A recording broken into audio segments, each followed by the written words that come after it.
Welcome to episode 14 of Mina Talks. I'm your host, Mina. Thanks for joining me in my library.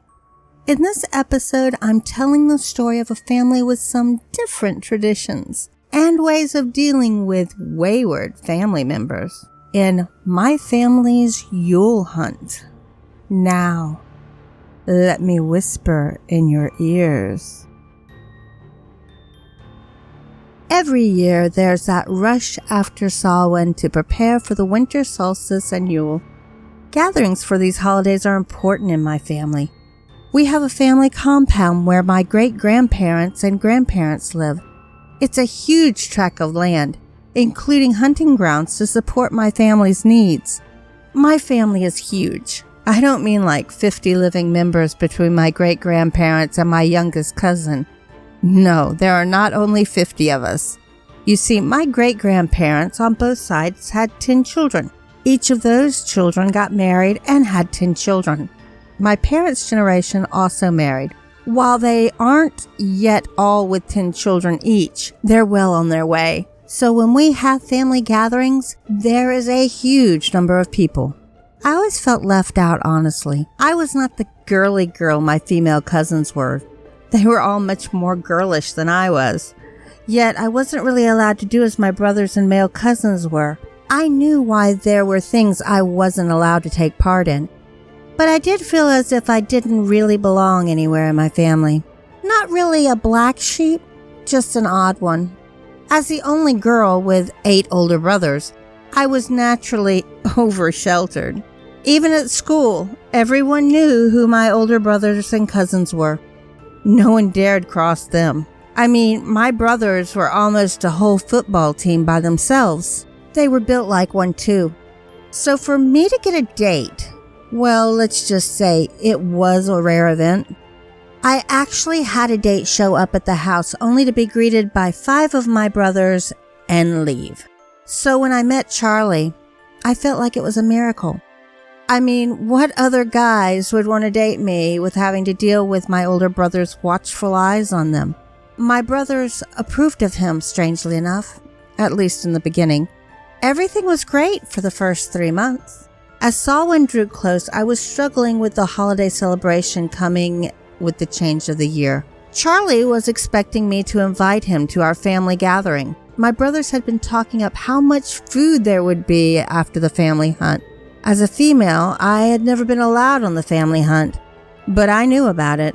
However, I knew they would want Charlie to join them on the hunt if he came. Finally, I had less than a week to invite him. My eldest brother, Jacob, was the one to approach me. He came into my room as I was working on my homework and finals studies. After a half an hour, he managed to get out of me that Charlie and I were having issues, most of which came from Charlie having a bit of a jealous streak. "We have ways of dealing with that behavior," Jacob said, as he lifted my head to look at him. "I didn't want you all involved," I said softly. "How am I to learn to take care of myself if I'm always letting you all do everything for me? I wanted to handle it myself, which I've been trying to do." I was completely embarrassed at having told him. I knew horribly my other brothers would know everything within an hour of his leaving my room. I was a junior in high school. The last thing I needed for my social life was to have my older brothers have a talk with Charlie about treating me better. "Is this why you haven't invited him to Yule?" "Well," I said, pausing with even more embarrassment, "I didn't want to have a scene at Yule." "Invite him," Jacob said with a commanding tone. "If you do, we'll see how he treats you there before we do anything." "Promise." "Look, I know you have it hard with the 8 of us watching over you. I don't want to cause you to lose what little social life you're able to have, but this is not acceptable behavior. I want to make sure it doesn't go further than it already has gone." "Thanks, Jacob," I said as we hugged. "I'll invite him tomorrow." So I did make the invitation. Unfortunately, what Jacob feared happened before Yule began. My brothers were watching me more closely from that night, which told me Jacob had told them what was going on. However, since it was normal for me to be wearing sweaters and jeans or slacks in the coolness of November, it was easy for me to hide the bruises at first. However, we're a close family. Hugging is a normal event in our everyday lives. When I started shying away from them, Mother told my brothers to let me have my space. Girls went through this stage when they didn't want hugs from their older brothers, she told them. I didn't look Jacob in the eye when she said this, which unknowingly told them more than my voice ever did. The first week in December, I was tired from studying for exams and taking them. When my last exam ended, I went to leave school and go home and sleep. Charlie met me at my car, again accusing me of sneaking off to go meet someone else. This had become more than a weekly thing. Anytime I wasn't spending time with him, he thought I was off with someone else cheating on him. When I told him I was going to go home to sleep, he grabbed my upper arms roughly to pin me against my car. No one watching would have noticed anything wrong unless they noticed that my feet were about 3 inches off the ground as he was holding me there. Charlie's voice was soft with his threats as tears filled my eyes from the pain in my arms. When he finally let me down so I could go home, I got in the car to take off as quickly as I could to get home. I sat in the driveway composing myself before I went inside directly to my bedroom. With each step, I told myself it was the stress of finals and nervousness about being gone for 3 weeks when we were all at the family compound for Yule. He would be surrounded by my family, especially my male family members. That had to be an intimidating thought, which was causing this behavior. By the time I slipped into my bedroom, I'd convinced myself of it. Once in my bedroom, I closed the door. I put on a long-sleeved shirt after seeing the already black bruises on my upper arms in the mirror behind my door. The hand and finger marks could clearly be seen on my skin. With a long-sleeved shirt and pajama shorts, I crawled into my bed to softly cry myself to sleep, wrapped safely in my blanket. 2 days later, we were all heading to the family Yule celebration. Charlie was following me in his car as I had a car full of supplies and such. When we got there, Charlie followed me around as we all set things up for the next 3 weeks. I knew he was getting upset. I wasn't giving him my total attention, but this was a family event. I was expected to do certain things to help where he was a guest, but I was expected to help get things set up and ready. Many things had to be completed before the men left for the week-long hunt. Mid-afternoon on the second day, he pulled me out of sight of my family outside the main house. Are you trying to make a fool of me? Why did you invite me if we're not even going to do anything together? Charlie, we have to set everything up before you guys go off on the hunt. I'm not sure I want to leave you here alone while I go off to hunt. I looked at him in shock, knowing what he was thinking, as I said, "Do you really think I'm going to cheat on you here with my family surrounding me?" How do I know you will actually be here while I'm gone? "Where else would I be?" I said, upset with the accusation. Done with the conversation, I started to march away from him. He grabbed my arm, stopping me before slamming me up against the brick wall of the main house. My head and back crashed against the bricks, knocking the air from my lungs. I could barely breathe at first from the force of the blow. I just looked at him, blinking as realization of what he had done settled in my mind. He moved his body against me, still holding me off the ground against the wall. If I even think you snuck off while I was out hunting, I will come back and prove to you that you belong to me. I might be surrounded by your brothers and family, but that doesn't mean you have the right to disrespect me. I will not be disrespected," he said harshly, yet softly in my ear as I struggled to catch my breath. He finished his promised threat with a forced, deep kiss, then dropped me there on the ground before storming off. On the ground, I pulled my body together after he left. I was still having trouble catching my breath, and the pain from the wall in his hands only added to it. I knew I couldn't let my family see me crying or trying to deal with the pain I was feeling. I thought I had managed to stay out of sight before I finally made my way to the room I was sleeping in. I went to the bathroom to look in the mirror to see the new hand-shaped bruise over the previous ones on my arms. Looking at my back, I saw black bruises starting to show. I went to my room and laid down. I passed out, managing to sleep till late that afternoon. With the blow to my head, I probably shouldn't have even laid down. My cousin Shelby came in to wake me so I could help with dinner. Our pre-hunt meals were from stored meat in the freezer from the previous year's hunts. I nodded groggily as I woke up. Shelby looked at me closely, asking if I was sure I was okay. I told her I was and would be down in the kitchen in a few minutes. Shelby didn't look like she believed me, but she nodded and left. I washed my face before heading down to the kitchen. My back hurt worse than when I lay down. My head hurt too. I got some painkillers for my head with the excuse I had a headache. I guess I wasn't hiding my pain very well because my aunt sent me upstairs to rest till dinner. She said I didn't look good. I told her it was only a headache, but she wouldn't take no for an answer. I was very stiff and hurting when they came to get me for dinner. I still felt out of it, though I didn't go back to sleep. The stew was wonderful that night. It usually was every night. Biscuits were fluffy and flaky. It was a great meal.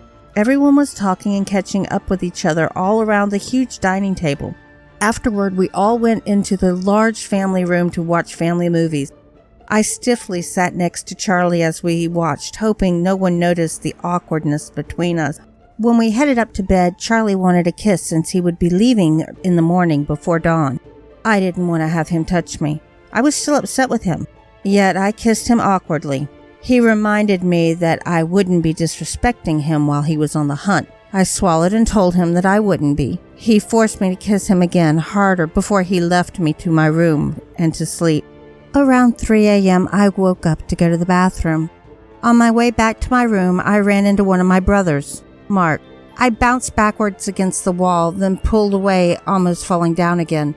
He moved to stabilize me with his hands on my upper arms. I winced and pulled away, almost knocking myself down. Mark narrowed his eyes at me, saying, "Are you okay?" "Yes, just tired," I said, answering him before I tried to hurry to my room to go to sleep. In the dim light, he looked at me with our family's typical piercing blue eyes, searching to capture mine to see into my soul. I tried to keep from looking at him directly as he stared at me. Finally, he gently put his hands on my upper arms to help me again as I moved away from leaning on the wall. I winced again as he put pressure on the bruises on my arms. Mark didn't miss it this time. Sure of what he was seeing, he took my left hand, then pushed my sleeve up, revealing the 2 separate hand bruises Charlie had left. I could hear Mark growl before he looked back up at me. He lifted my head to make me meet his eyes. "Did he do this?" Mark said, trying to keep the anger of his growl out of his voice. As usual with the twins, Eric was soon in the hallway with us. Much as Mark had, he growled as he saw my arm in the dim light. The dim light possibly making it look better than it actually was. Tears filled my eyes as my throat choked up. I nodded because I couldn't speak while moving my head to make my hair cover my face. Eric moved us to my room for privacy and turned on the light. With the light on in my bedroom, they were able to see how badly the bruises on my arms were. The anger on their faces was held in check by an unfamiliar expression. Mark put his hand on my back to guide me to the bed so I could sit down, causing me to flinch again. Eric narrowed his eyes at me, then moved his finger in a circle, telling me to turn around. Reluctantly, I did. Eric lifted up the back of my shirt to see the bruising on my back. They both growled as I turned back around. Eric and Mark started pacing as I sat on the bed. "Sorry," I finally was able to say through the choking tears in my throat. Eric moved over to kneel before me, softening his voice as he said, "You did nothing wrong, Anna. You should have never hidden this from us. You should have told us. We could have." "Doesn't matter now," Mark said, interrupting him. "We have the hunt in a few hours. You rest and heal while we're gone. When we return, we will do what we have to." I looked between them worriedly. "Don't do anything," I started to say. Mark interrupted me, saying, "We will do what needs to be done. You will be safe. No one is going to hurt you again, I promise that." He ended by leaning towards me and kissing my forehead. Eric touched my cheek with his hand and gave me a soft smile with a wink. I don't know how to explain how I felt when they left the room. I knew they would not let Charlie come say goodbye to me. I took a deep breath. Part of me wanted to go to him and warn him, but did he really deserve it? The hunt was going to be different for him now. There was one plan before this revelation. Now it was completely different. I knew they wanted me to relax and heal from the bruises, but I knew the women of the family would have their own talk with me. I wasn't looking forward to it either. I slept after several hours of tossing and turning, trying to get comfortable. I finally got to sleep, to dreams of the last few months with Charlie, as well as a dream of what would be happening with him on the hunt. Surprisingly to me, my female family members let me sleep most of the day. Mother came in sometime before dinner to wake me. "You need to eat something, sweetheart," she said as I blinked, looking up at her. Did I sleep all day?" "You needed it. Eric told me how late you were up with them this morning. He said you probably had a hard time sleeping. He didn't think you would be able to get to sleep easily." I closed my eyes. I didn't want to think about the whole thing again. Then suddenly I thought of everything that had happened the night before. As a realization set in, I sat up worriedly and looked at my mother's eyes, instantly knowing. "Yes, I know about Charlie. We'll get your bruises healed. Then we'll work on getting you mental healing. Sweetheart, you're worth so much more than him. He was never worth you," she said softly, patting my hair. "Now get up and dress. We will be sitting down in 30 minutes. I nodded back at her, saying, "Yes, ma'am." I knew that was the only answer to her words. Once she left the room, I found the bruises on my back were making it harder to move than the ones on my arms. I pulled on a long-sleeve sweater and jeans with a pair of canvas tennis shoes. As I started out of the room, I could almost hear my grandmother complaining about wearing shoes in her house. I went back in the room and took off the shoes, leaving my socks on. I made it to the table. As usual, the table was decked out with a meal of delicious-looking foods. I smiled a bit entering the dining room. Once seated, I felt every eye in the room turn to me. "We need to talk to you, Anna," my maternal great-grandmother said from her head of the table. I suddenly felt the guilt from the discussion with my brothers rise again. "You know, we are a family who shares our troubles, even if they are embarrassing. We are here to support each other." "Yes, Grandmama," I said loud enough all in the room could hear me. "I'm sorry. I just was... We knew what you were feeling and thinking, sweetie." My paternal grandmother spoke up. "We just want you to know you have nothing to fear here. Many of us know exactly how hard it is to date with a troop of brothers playing guard dog." There was a soft but stiff laughter move in a wave across the table. It wasn't long and didn't change the air in the room. "So there's nothing to worry about," Mother said, joining in the trio. "Just know you can come to us with anything. We love you and want to make sure you are safe, happy, and healthy. Don't ever feel you can't come to us." "Yes, ma'am," I said, looking down at my plate before me. "I will remember." I could feel the smiles from the 4 matriarchs, Mother and my aunts. My cousins, much like me, were looking down at their plates. This was an uncomfortable subject, even if we aren't the subject of it. "Now, as for your abuser," Grandmama said, taking over the conversation, "as well as the others who have joined us this Yule, you girls know what happens on the hunt and why we women do not go on the hunt." I swallowed, knowing well what she is talking about, though never thinking I would have been one of the ones with a male being hunted. I looked around the table without raising my head. I saw several of my cousins raising their heads, while others like myself kept their heads down. I know some of you have been suffering for quite a while. I think you know, as part of your healing process, you will be the one preparing the meat for meals after the men have cut the choice parts for this year's meals and put the rest in the freezer to hold us over through the year and at least to the next hunt. I felt the tears filling my eyes as my throat felt like it was closing again. All the food on the table, which had looked so good as I entered, now lost its appeal. I wanted more to go back up to my room and hide under the blanket. I didn't know if I could make it through cooking him.